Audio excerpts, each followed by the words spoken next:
இங்கே உட்காந்துக்கோங்க, அதான் அம்மா சொன்னேன், இங்கே உட்காந்துக்கோங்க, இதில் உட்காந்துக்கோங்க.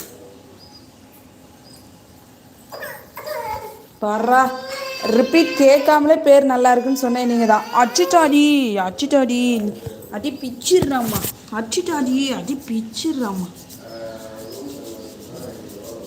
நீங்கள் அதுக்கு தான் தங்க பிள்ளைங்க உட்காந்துக்க, சரியா? அப்படி உட்காந்துக்கோ, இறங்காத, இப்படி உட்காந்துக்க.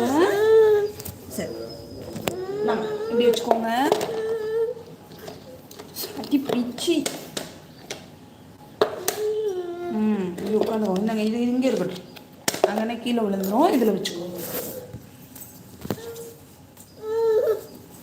இந்தாங்கடி தாங்களா, அம்மா கலெக்ட் பண்ணி தரேன். நான் வச்சுக்கோங்க. நல்ல பேர், தேங்க்யூ தேங்க்யூ. பேரை ரிப்பீட் கேட்காமலே நல்ல பேருன்னு சொன்னது ஃபஸ்ட்டு நீங்கள் தான். பேர் புரிஞ்சுதாப்பா? Okay okay.